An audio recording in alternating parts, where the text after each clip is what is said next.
Shalom again. Let us conclude our discussion of Birchot HaNe'anim and move directly to Birkat Hamazon. I'm uploading our PowerPoint presentation. Here is the table we discussed before. And I want to show you now the hierarchy of the blessings that our tradition tells us that we have to, the hierarchy of which blessing we have to say when we eat several food items. So there are discussions in the halachic sources if you have to say the blessing for what you like or what you prefer, or is there a specific hierarchy? Normally we have this acronym, which is Hamaga Esh, fiery touch, if you want to call it this way, but it doesn't really make sense. It's just an acronym of the order of the blessings according which we have to say the bracha. So first we have hamotzi. If we're eating bread, we will definitely say hamotzi. And then we have hamezonot for a grain food, dganim, the 5 types of dganim, of grains. Then we have borei pri hagafen for wine. Then borei pri ha'etz. Then borei pri ha'adama. And finally shehakol for all the rest. So this is the order of the blessings that you have to say. If you eat different kinds of food, you'll have to say the bracha for the one who's in the upper part of the hierarchy. Now, we were mentioning before the 7 species in which the land of Israel was blessed, and this whole text is taken from Parashat Ekev. We read it just 2 weeks ago, from Dvarim chapter 8, and it is said there, Ki Adonai Elohecha, mevi'acha el eretz tova, eretz nachalei mayim, ayanot utehomot, יוצאים בבקעה ובהר, ארץ חיטה ושעורה וגפן ותאנה ורימון, ארץ זית שמן ודבש. So I think Moses is trying to just say to the Israelites, look what a voluptuous, what a fruitful country the eternal, your God is bringing you to. But our sages sort of derived from it 7 types of fruits in which this is what we call Shiv'at HaMinim, the 7 species shebahem nitbarcha Eretz Israel, that the land of Israel was blessed with, and they, as we showed before, have special place in the hierarchy when it comes to the blessings. These are also the only fruits that were allowed to be brought to the temple as the first fruit, as bikurim. So what are these? Chita useora, which actually are not fruit in the botanic sense of the word, they are grain, fine. Gefen, that is vine. Te'ena, fig. Rimon, pomegranate. And then we have zait, olive, and dvash. Dvash, the honey, when they talk about honey, they normally mean honey made of dates, what we call today silan. I don't think they knew at that time dvash, honey made of bee honey, right? So here we have actually the 3 general type of nutritious items or types that the land has. So we have grains, chita useora, we have fruits, gefen, te'ena, rimon, and tamar, dates, and then we have the oil, right? The oil that is produced from the zait, from the olives. Here are the 5 grains we mentioned before. Chita, seora, shipon, shibolet shu'al, and kosemet. I put in the English names for them, but the only name that is a little bit, we don't really know what they meant when they said shibolet shu'al. Today we use shibolet shu'al to translate oats, but it's not necessarily what they meant when they said shibolet shu'al, but I leave it to the scholars of the botanical studies. When you eat a dish made of these chameshet dganim, of these 5 grains, the blessing that you will have to say at the end of the meal is me'ein shalosh, the abridged form of the grace, the one blessing that stands for the 3 main blessings of the grace after meal. And as we said before, the blessing before eating them is borei minei mezonot. Here I brought you the text. I don't think we're going to have to talk a lot about it because you can see it in the Sidurim, but I just wanted to show you that the abridged form of the grace, bracha achat me'en shalosh, has different rubrics, depends what you ate. If you ate wine, then after the wine, you say, blessed are you again, Baruch atah, for the vine and the fruit of the vine. If you ate grapes, figs, pomegranates, olives, and dates, these are the 5 types of perot of the 7 species, for the tree and the fruit of the tree. If you consume any one of the chameshet adganim, the 5 types of grains, then for the sustenance and for the nourishment. And if you ate any of the above with wine, then you have another text for the sustenance and the nourishment and the vine and the fruit of the vine. And here I just want to bring to you the blessing that I mentioned before, Borei Nefashot. This is the shortest version of grace after meal, and it is recited for food that does not require either Birkat Hamazon or Me'en Shalosh. And I really want to promote it because it's short and it's beautiful and it's very poetic. Baruch atah Adonai Eloheinu melech haolam, borei nefashot rabot b'chesronam, who creates many living beings or many souls and everything that they want, all their wants, b'chesronan, al kol ma shebarata leachyot behem nefesh kol chai, baruch chai haolamim. Blessed be for the means that you have created to sustain the life of each one of them. Blessed is the one who is the life of all worlds. By the way, this is a beautiful blessing because it can be easily transformed into a gender-neutral language. So obviously, there's a lot more to say about Birchot HaNe'enim, but I want to move now to Birkat Hamazon.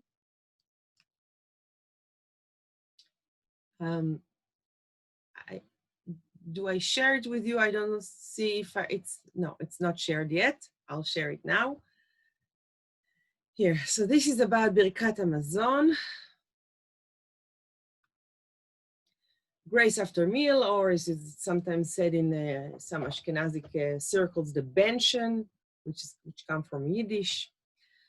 And we have the requirements that we find in the Talmud to recite 100 blessings every day. We will see it in a second, but try to remember to imagine how can you actually say 100 blessings every day. So if you have the 18 benediction, which are actually 19, and you say them 3 times a day, and if you have the repetition of the prayer leader, that brings you to many blessings, and then you have the blessings for the Shema liturgy, and then you have the morning blessings that are many, and then you have the blessings to wash the hand, to wash your hands, and Asher Yatzar if you leave the bathroom. But what happens on Shabbat when the Amidah is much shorter? Then in this case, the sages, the Geonic sages, and we will get to it when we talk about the Geonic era, suggest you eat all kinds of interesting things and say a blessing over each one of them. But anyway, how do we get to that? We find these requirements in Tractate Menachot, stated by Rabbi Meir. היה רבי מאיר אומר, חייב אדם לברך 100 ברכות בכל יום. How do we learn it? What is the proof text? What is the biblical proof text? ואתה, ישראל, מה אדוני אלוהיך שואל ממך. And now, what does the eternal your God require of you? So do you see a number 100? No. This is a type of midrash that is called al tikrei. Don't read it as it is written. Read it slightly different. So they say, מה אדוני אלוהיך שואל ממך? Don't read מה, what? Read 100. Read 100. The Lord your God, the eternal your God, requires of you 100 blessings to be recited every day. So here again, I put the text that we just saw a minute ago, but here it is the larger context about Moses telling the Israelites, God is bringing you to a very good and very fruitful, voluptuous land, a land that has חיטה ושעורה וגפן ותאנה ורימון ועץ, זית שמן ודבש, And then it says, ואכלת ושבעת וברכת את אדוני אלוהיך על הארץ הטובה אשר נתן לך. And you shall eat and be satisfied and bless the eternal your God for the good land which he has given you. And the sages understood from these three words, ואכלת ושבעת וברכת, the requirement to recite the blessing after meal, right? First you have to eat, then you will be satisfied, and once that happens, then you shall bless God for the good land that God has given you.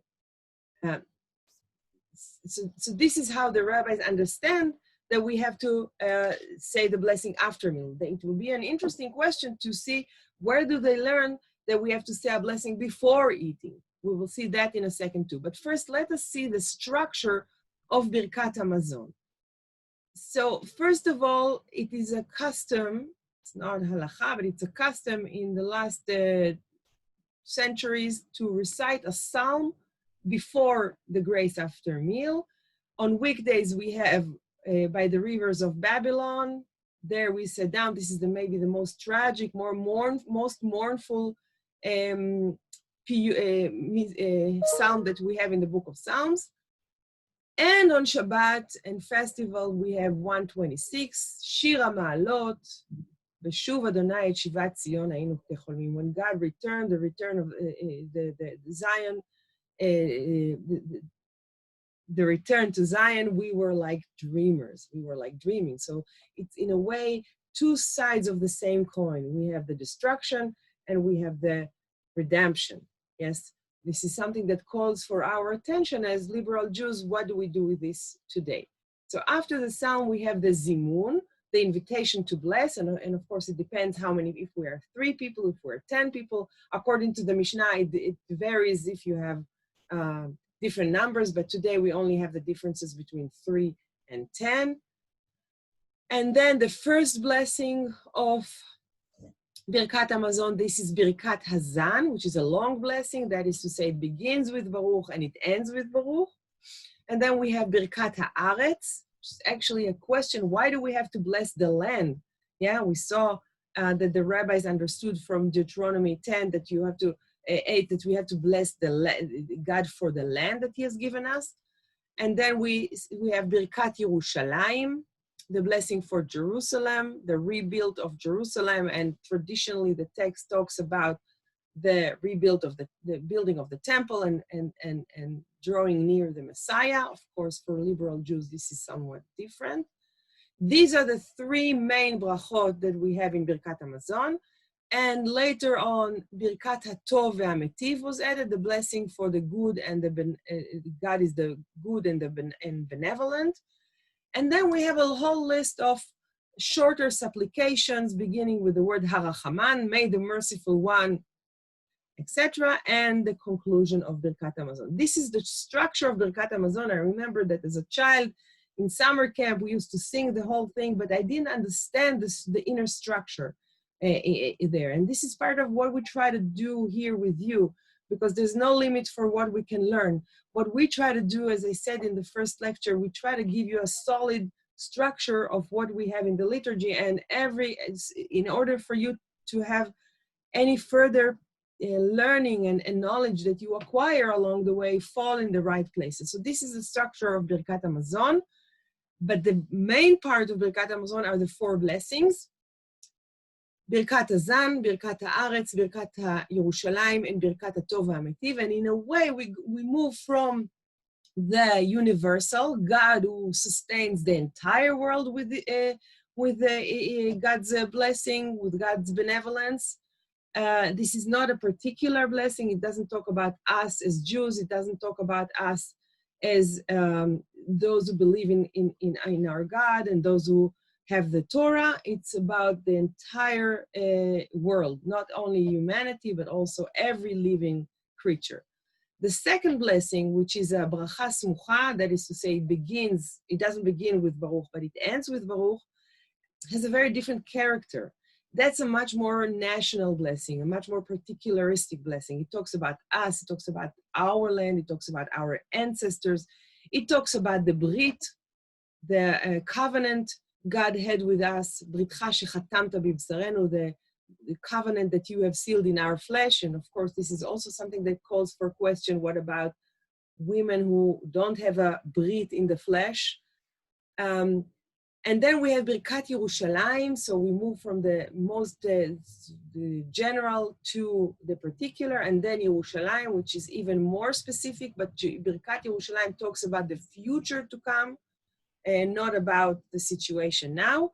And then we have Birkat Tov HaAmiti, about God who makes wonders and blessings. So you please follow your choveret with us, and we will go over the text. Well, actually, we'll go over the text more in the sections, but now let's say a few things about it. I wanted to bring to you now the theory of Franz Rosenzweig, who was one of the most important thinkers of the Jewish people in the 20th century.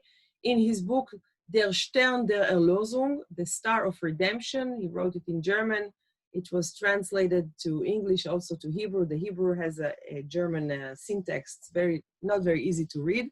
Luckily enough, in our institution, we have one of the most important scholars of the wisdom of Franz Rosenzweig, maybe the most important one, which is Professor Yehoyada Amir, Yoki Amir. I think some of you will have the chance to study with him, which is a very good thing.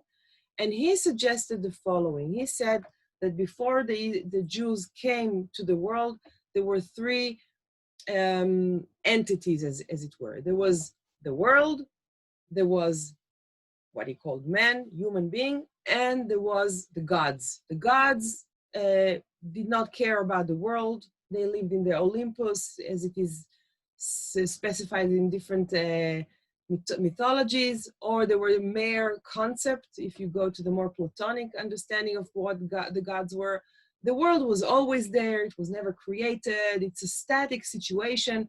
And the human beings, you know, you are born, you live, you die. There's nothing transformative about it. Then came the Jews and added, right? So you see gods, universe, and human beings. This is the first triangle, and then came the Jews and added a second triangle on the initial one, and they said there are relationship between these three entities. So first of all, we don't talk about gods, we talk about God, our eternal God, and the relationship between God and the universe is that God created the universe. This is the concept of creation. And there's also special relationship between God and the human being. And if you remember, when God called Adam, the first human being, Ayeka, where are you? Then what did Adam do? He hid. He couldn't deal with this divine call. So he hid. The first human being who really answered God and said, Hineni, here I am. I'm here. Talk to me. I want to have contact with you, is of course Abraham. So now it's not so much the human being, it's now the Jewish people. And the relationship between God and the Jewish people is through revelation, what Rosenzweig calls Sinai. God revealed God's self to the Israelites on the Mount of Sinai, and we respond to this divine love, to this revelation by praying to God, by studying Torah, etc. And now there's also a special and unique contact between the human being and the world, the universe, because we don't just live in this, we're not just passengers in this world. We have a role. And what is our role? Letaken olam b'malchut Shaddai, to bring to tikkun olam, to bring to the mending, to repairing of the world. We have a role to make this place a better place. And in that sense, we have a role to redeem the world. This is the redemption. And says Rosenzweig, if you believe in the creation and if you believe in revelation, then you should also believe that the world will be redeemed in the future to come. Yes, and we have a role in it, but eventually God, who governs the whole system, will redeem the world. So these three concepts that the Jews brought to the conversation, as it were, to the world, creation, revelation, and redemption, are embedded in the liturgy in many occasions, many cases. So if you look at the four blessings that we have here, Then Birkat Hazan is all about creation. God created the world in its abundance food. The fact that in some places in the world there is not enough food is not about God's creation. It's about how we as human beings divide the world. So that's about creation. The second concept, the revelation, is Birkat Haaretz, the second blessing, the blessing for the land.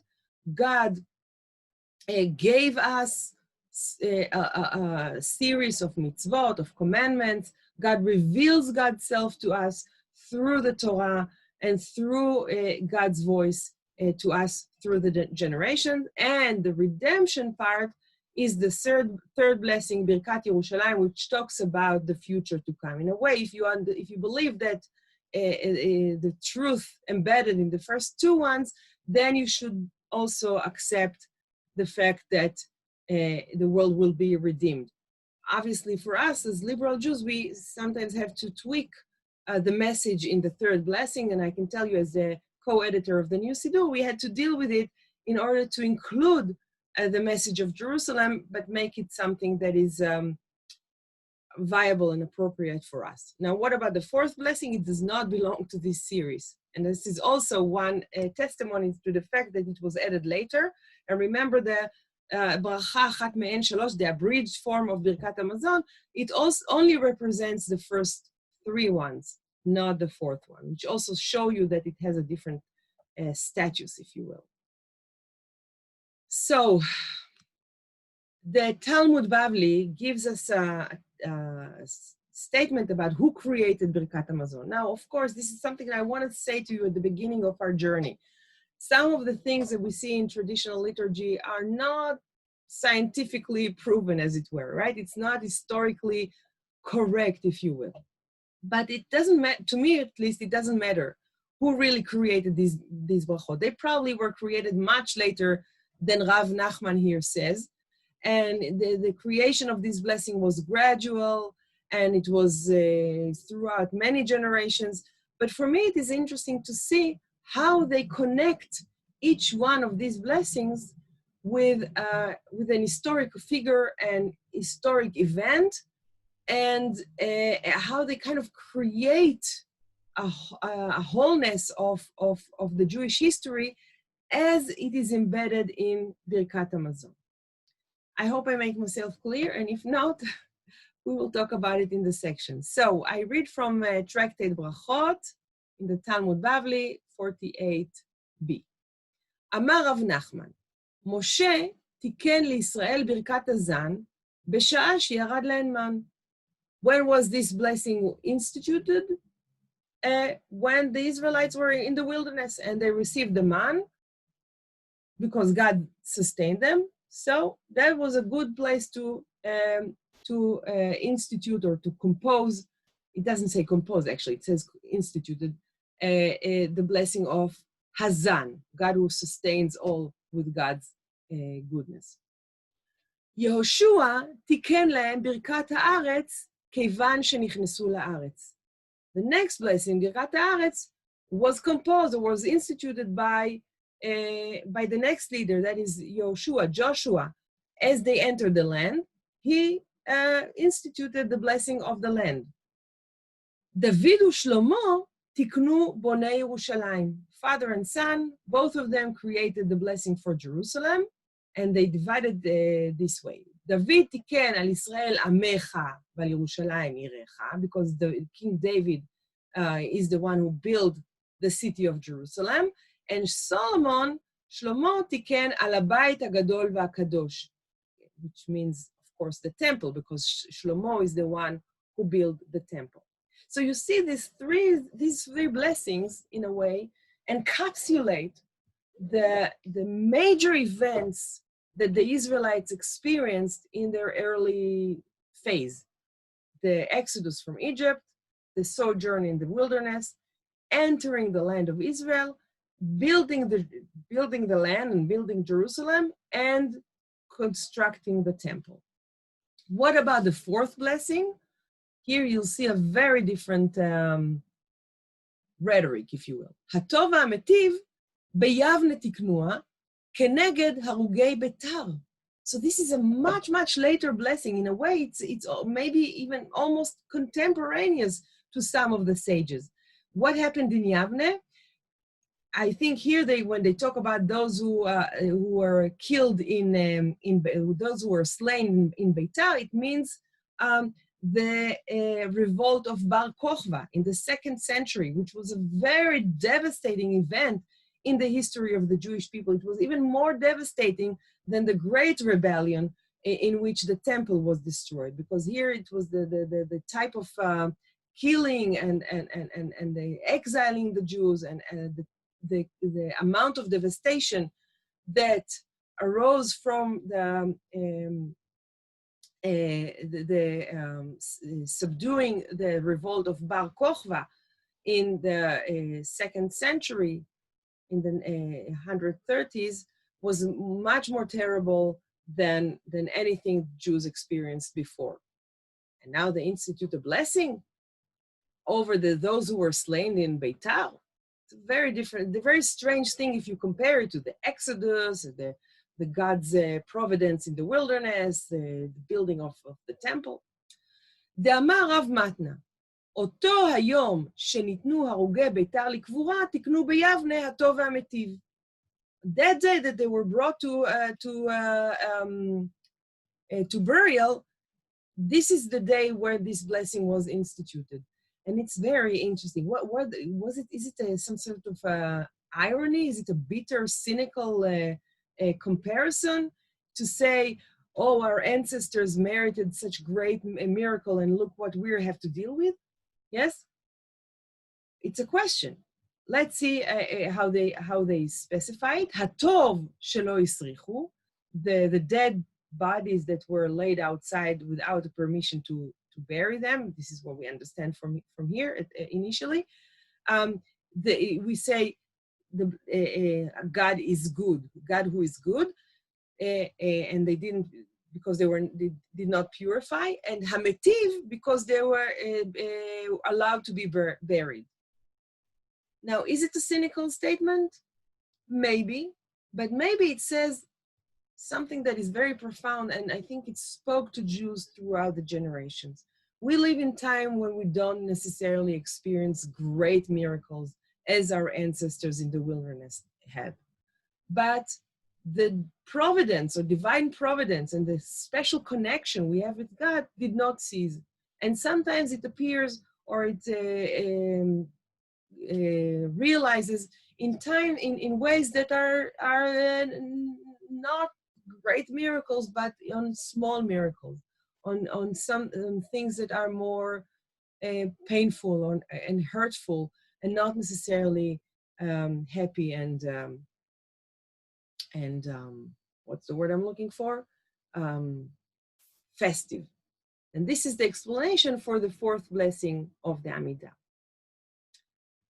תנו רבנן, that's how the Talmud continues, סדר ברכת המזון ייקח, ברכה ראשונה ברכת הזן, שנייה ברכת הארץ, שלישית בונה ירושלים, רביעית הטוב והמטיב. So from this I learned that maybe initially they were different, the order was different, or it was not set, or different people said different things. And we can see in the classical rabbinic literature some sort of tension between those who wanted to express their own feeling and say the blessing as they wanted, as it came from their heart in a more spontaneous, personal way, and those who wanted to have a more strict way of saying the things. Obviously, these are the ones who prevailed, I think, until the Reformed Judaism came to the world.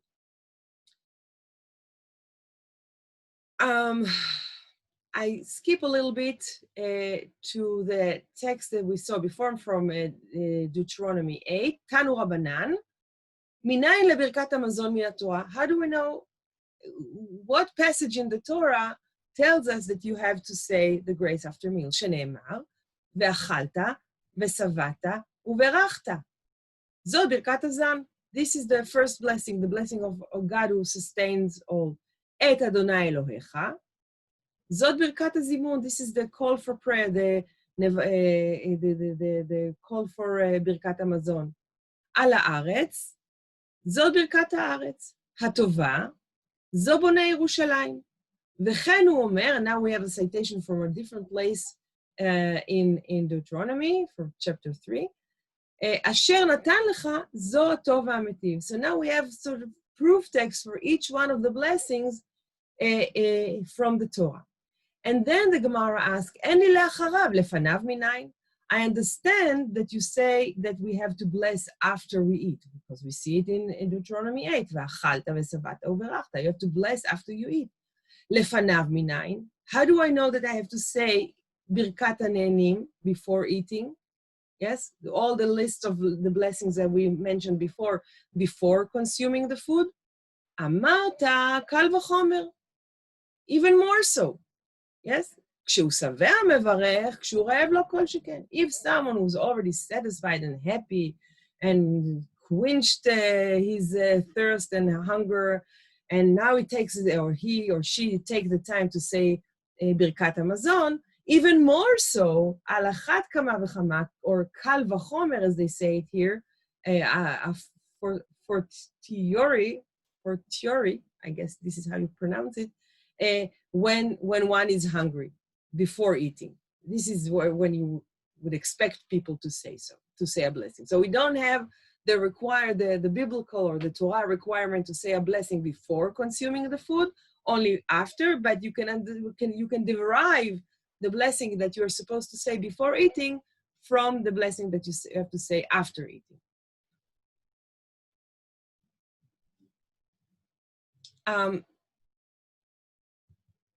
I think that we will conclude here, and we will continue in the next session, and the next materials that we have, we will save them for our class discussions. So let's meet on our third part of the lecture very, very soon.